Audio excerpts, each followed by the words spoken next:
Hello, Dustin. Hello, Uber. You know that 20 years ago was 2001? That is a long time ago. It's a very long time ago. We were young whippersnappers then. We were. So I mentioned this, of course. Why the hell would I say that? Because I decided to give myself a fun little long-term assignment for this show. I decided I wanted to service a backlog and blind spots in my film watching, but I needed to put some kind of parameter around it because it's like, oh, have you seen The French Connection? Have you seen, the original Annie or whatever? It's like, all right, There's a lot of stuff you could go back and see, but I think what I've learned from doing this show for 10 years is that some stuff I'm just not interested in. And the stuff I try to force myself to watch, I've just been up most of the time. It's not worth the experience. And I've come to believe that certain movies, if you didn't see them at a specific time in your life or kind of naturally, you're not going to be in the right space to receive them. There's some stuff like The Goonies. I never saw The Goonies. I'm not going to see The Goonies. So to speak to that, I saw The Goonies for the first time maybe like 4 or 5 years ago. Yeah. And I was like, what's the big deal? I don't like it. I saw it on a school. I started watching on some school trip or something on the bus. Sure. And I stopped watching. And of course, the kids 2 years older than us loved it because they were on the tail end of that. But I had someone at work one time. This is when I was like 28 and this person was like 31.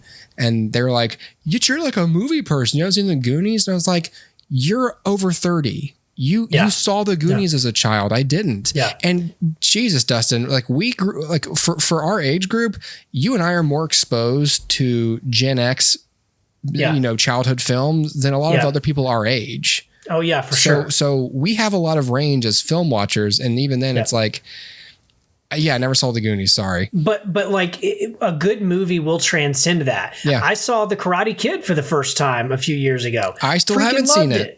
Freaking loved it. It's fantastic. But like, the Goonies is not one that catches me. There was one, I just recently came across this episode, and episode 103 or 104, I reviewed, this was in 2015. I had just seen American Beauty for the first time. American Beauty is a great film. I've still never seen it. It's great. It's man, you should check it out. It's structural. It's oh wow, great, good job. It's that's how great it is. I'll ruin the show. Anyway, I figured that was my like, Netflix impression. Well, so I thought about, all right, so I just got your joke. That's funny. That's good. So I was like, okay, what if I start like in the 90s, like, and I was like, no, there's a lot of movies in the 90s and you can't really identify with them until you had enough awareness of that time. Yeah. It's like, all right, what period of time do I think I start to gain awareness of both myself, the world, and of movies? So I was like, you know what? It's 2021. Let's go back 20 years. So I decided I'm going to go back to 2001. I'm going to make a list of everything I saw, everything I didn't see that I still hear about today, and see the things I missed. Maybe rewatch some things that I've seen. And make a top 10 list each year. Sure. So right now my loose plan is to go back 20 years every year until, again, knock on wood, but I was going to do this for the next 10 years. Okay. Of doing this show. Because if I do that, we'll be up to 2011, which is when we started this podcast. Then the assumption is that anything, worth mentioning has been mentioned. Or we went back and saw it anyway. So I was like, all right, this will be a fun little, way to sort of guide my streaming and revisit some old classics, look at how I've changed, what caused me to like or dislike this film in the first place. Is anything different? So that's a big, long preamble to why you're going to see a lot of films from 2001 popping up on our show in the coming months. And, but I'm excited because the early 2000s is when I really started getting into movies, watching everything I could get my hands on. And even if I didn't watch it in 2001, this was around the era that I started kind of absorbing movies. Yep. So with that said, I recently went back and revisited a film from 2001 called Saving Silverman. I don't want you to see Wayne or JD ever again, Darren. I'm not dropping Wayne and JD. Okay, fine. No more sex. No fun. From the director of Big Daddy. We miss you. We never see you anymore. Comes a story about tough love. Judith proposed to me. Darren's my puppet and I'm his puppet master. Before Judith, our fun level was at an all-time high, 93. But look now. 2. Good friends. Who's Darren talking to? Those are his new friends. We're not giving up on Darren. Coming at you. So that's a bit from the trailer of Saving Silverman. That is a trailer. How did you from the director of Big Daddy? Big Daddy. Big Now Daddy. available on DVD. Bad friends and bad ideas.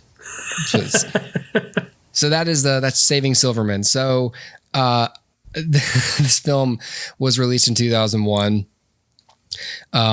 This was directed by Dennis Dugan, who, as the trailer said there, had most recently directed Big Daddy. Before that, Happy Gilmore. And as you can imagine, since this film, lots of Adam Sandler movies, mostly ones that are not good, like You Don't Mess with the Zohan and Grown Ups and Grown Ups 2. Dennis Dugan is a frequent collaborator. If Adam Sandler is releasing a movie that looks really typical, it's probably directed by Dennis Dugan. So Saving Silverman is about Darren, played by Jason Biggs, 2001. Jason Biggs, and his friends Wayne and JD are played by Steve Zahn and Jack Black. And they are 3 friends. And Darren falls in love, or he starts a relationship with this woman, this person named Judith, played by Amanda Peet. And Judith is very controlling, and she completely controls his life. They have nothing in common. She completely uses him. She cuts him off from his friends. And so they get concerned and eventually decide they need to save him. His last name is Silverman. And the film is all about them trying to rescue Darren from this terrible relationship, up until the point to where they kidnap Amanda Peet. But that doesn't work. Darren, spoilers, by the way. I'm going to spoil this 20-year-old film. It's fine. Darren's still like, I want to wait for her. As long as Judith's out there, I'm still going to wait. So they push her. They dig up a dead body. They put the dead body in her car. They push it off a fucking cliff into a ravine where it bursts into flames. The news report the next day is local resident Judith Fesbagler has found dead in a canyon, whatever. Wow. Like they automatically release her name. They don't even notify next of kin. They just put it right there on the news. Actually, that's a funny gag because they say in unrelated news, a recent grave has been dug up of the grave of this woman. Police have arrested 3 Cuban nationals. So eventually their plot falls apart, and they have to still, whatever, who cares? So This film was a 1.5 star for me. No. I used to love this movie. Okay. I used to own this movie. I would quote it to my friends. We'd quote it to each other. There's a lot of, this is early Jack Black. So there's just a lot of like, dude, what does a mime even look like when it's having sex? It's like, I'm a mime. Just weird stuff like that. Like just, I'm going to say it like this. You had to be there. If you watch it these days, you might get a kick out of it. But if you didn't watch it as like a teenager, you might just go, this is dumb. I was proud to own what I thought was the unrated version of this. Turns out it's the R-rated cut. There was no unrated version. But it features, more curse words, more jokes, more nudity. But upon watching it 20 years later, I realized how little the movie makes any sense at all. The half star is for the second act of the film, where the characters actually start to feel like human. There's a childhood love of Darren's that comes back into his life. Her name's Sandy. She's played by Amanda Detmer, who I wish had been in more movies, and I wish she was still in more movies because she's great. She's the heart of the movie. They actually rekindle this love story, and you're like, oh my God, Darren's going to get himself out of this situation by the time Amanda Peet, escapes his friends because now he's fallen back in with Sandy, and they're going to dinner, and they're really sweet, and they clearly have a connection. And then you have Judith back at their house actually opening up about, well, why am I such a controlling person? Judith's a therapist. And then like, why haven't you guys gotten anywhere in life? Like, what is holding you back? And so the characters actually start to come open a little bit, but it feels genuine, and we humanize the antagonist. But holy shit, sure enough, the third act is full of nonsense choices, sequences, and plot devices that are just terrible. Wow. Judith.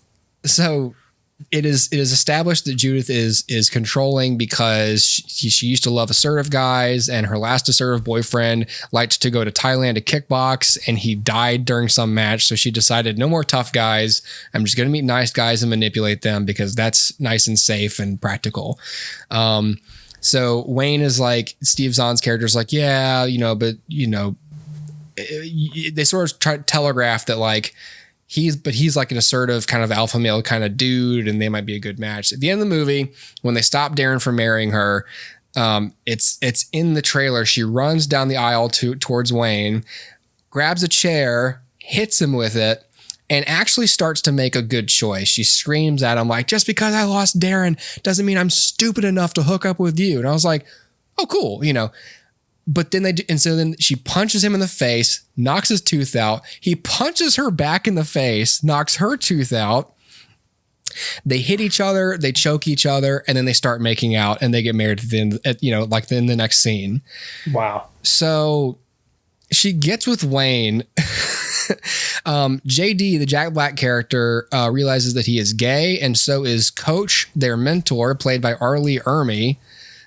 Okay. They get married and kiss on screen at the end of the film, which would have been kind of progressive for 2001 if it weren't played solely for laughs and shock value.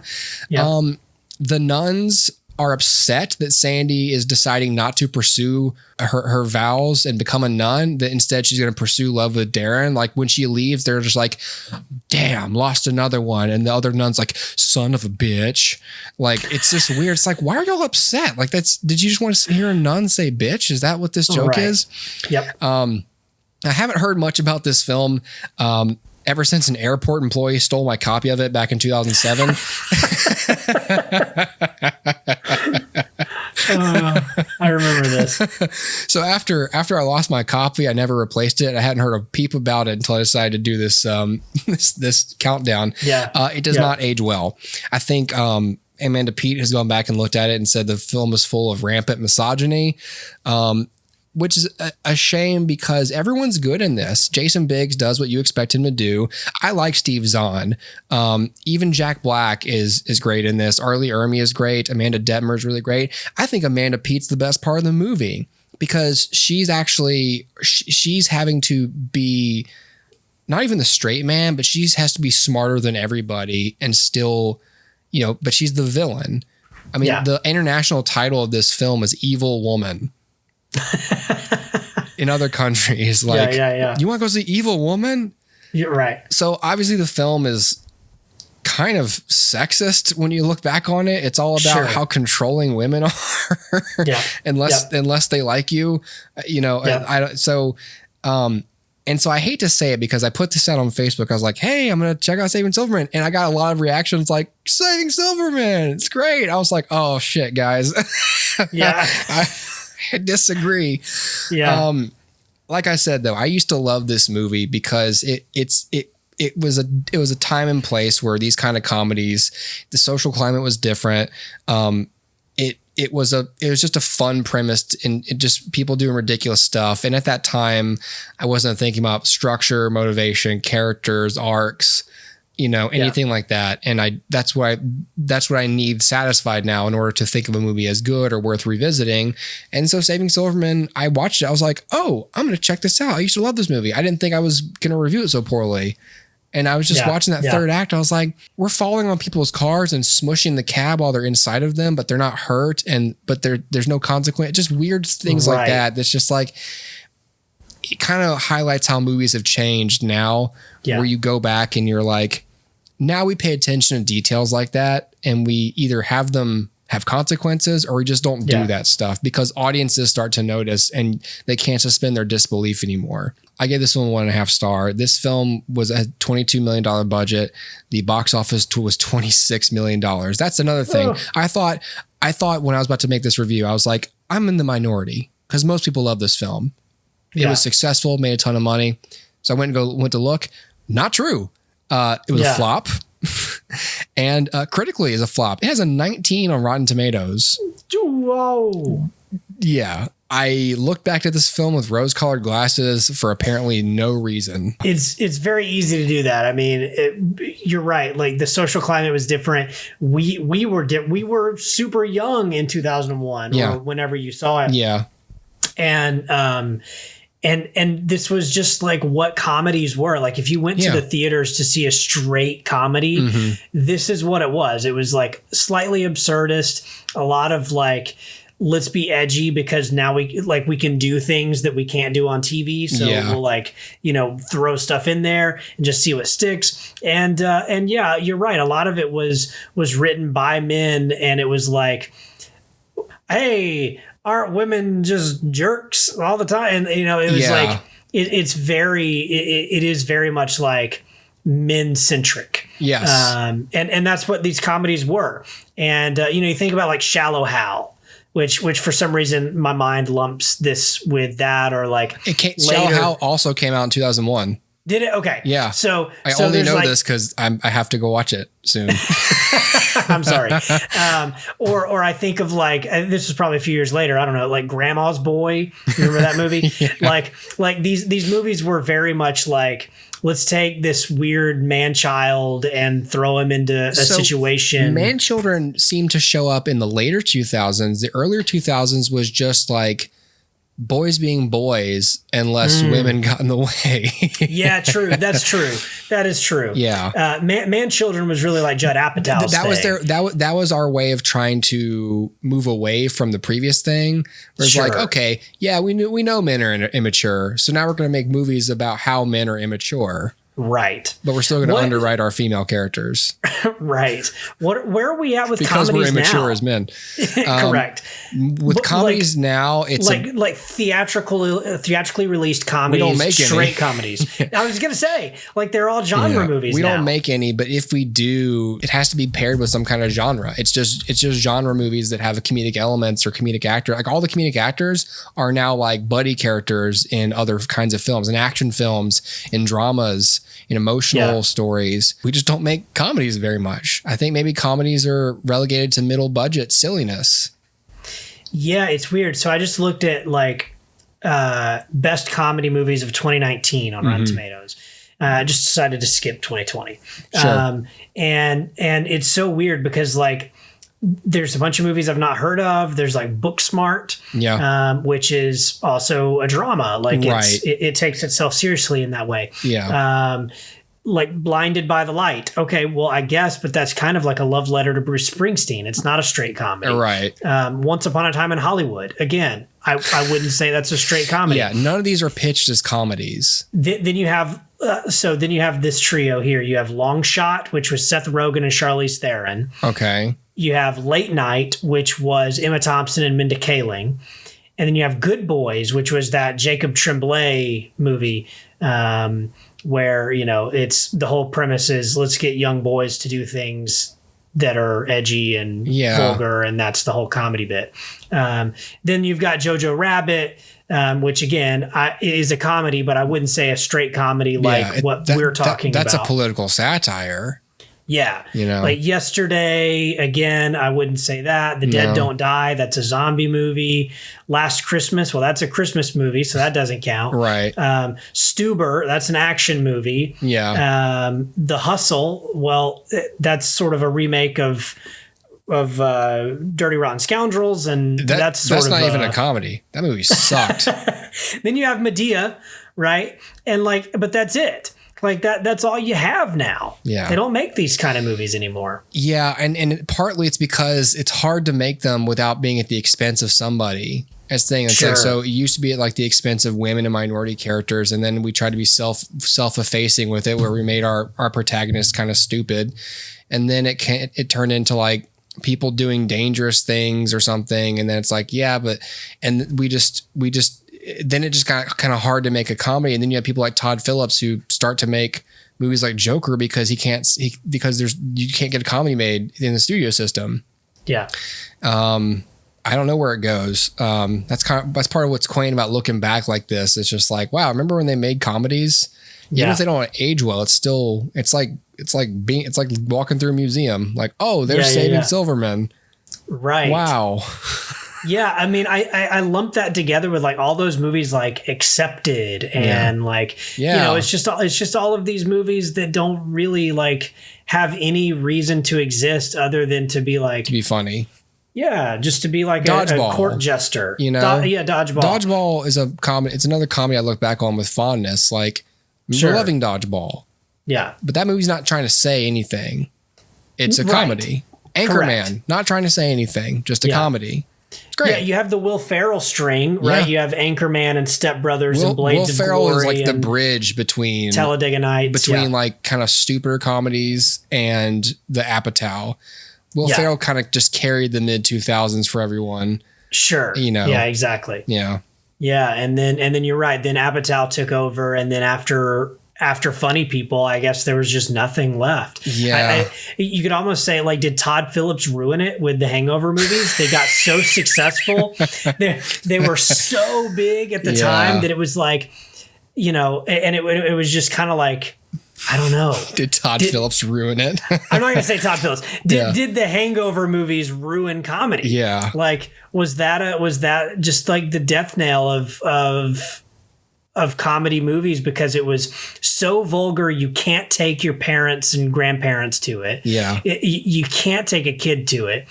It's so like man-childy and man-centric that your girlfriend's not going to get anything out of it. Yeah. My wife won't watch 99% of those kinds of movies because they're just dumb. So what? So who is it for? It was for 20-year-old dudes. Dudes, yeah. Like, what incentive is there for anyone other than like early 20s guys to watch these movies? Right. So then I'm thinking, okay, well then maybe it just, like a lot of things, maybe it just shifted to television, and that's why everybody's just watching The Office for the 5,000th time, right? And Community for the 3,000th time, and Parks and Rec. Yeah, I've seen it a million times, and. Because you have time to make those comedic characters more fleshed out, and you can give lots more context to their actions, and also give them dramatic stories that have consequences. So you're not just getting 2 hours where someone does something and it's either pass fail comedy wise. Yeah, you know them more, and so you forgive more from them because you have a history with them, and maybe that's why it exists much more on television than it does in the movies today. Yeah, maybe. All right then. Well, that's Saving Silverman. And so I've got a lot more 2001 movies I'll be talking about here and there. And I'll have a list at some point.